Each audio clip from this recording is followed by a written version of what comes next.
நாட்டில் இடம்பெற்ற மிக மோசமான மனித உரிமை மீறல் சம்பவங்கள் குறித்து ஸ்ரீலங்கா சில முக்கியமான நடவடிக்கைகளை எடுத்துள்ளது. இதில் கடந்த அக்டோபரில் ஐநா தீர்மானத்திற்கு இணை அனுசரணை வழங்கியது அடங்குகிறது.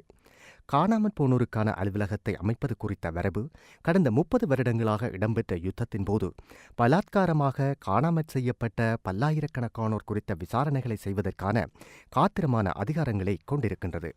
இந்த வரைவினூடாக உருவாக்கப்படும் சட்டமூலம் இதனூடாக கிடைக்கப்பெறும் தகவல்கள் தடங்கல்கள் ஏதுமின்றி சட்டத்தை அமுலாக்கும் துறைகளுக்கு செல்வது உறுதி செய்யப்பட வேண்டும்.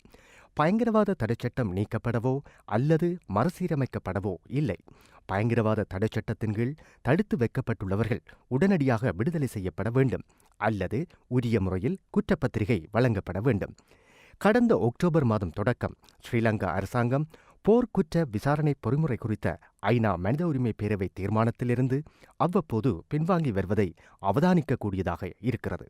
கடந்த அக்டோபரில் மேற்கொள்ளப்பட்ட ஜெனீவா தீர்மானத்தில் போர்க்குற்றங்கள் மற்றும் ஏனைய மோசமான மனித உரிமை மீறல்கள் குறித்து விசாரணை செய்வதற்காக மேற்கொள்ளப்படும் பொறுப்பு கூறும் பொறிமுறையில் வெளிநாட்டு நீதிபதிகள், விசாரணையாளர்கள், வழக்கு தொடுநர்கள் உள்வாங்கப்படல் வேண்டும் என குறிப்பிடப்பட்டிருந்தது. இந்த விசாரணைகள் உள்ளூர் அழுத்தங்களிலிருந்து பாதுகாக்கப்படுவதனையும் சுயாதீனமாக இயங்குவதையும் உறுதி செய்வதற்கு இது மிகவும் அவசியமானது. ஸ்ரீலங்கா உத்தியோகபூர்வமாக வழங்கிய கடப்பாடுகளுக்கும் அதன் மூத்த அதிகாரிகளின் பொதுவெளியில் விடுக்கும் அறிக்கைகளுக்கும் இடையிலான வேறுபாடு என்பது இது விடயத்தில் மேற்கொள்ளப்படக்கூடிய உண்மையான முன்னேற்றத்தினை தேவையற்ற விதத்தில் திசை திருப்புவதாக அமைகின்றது.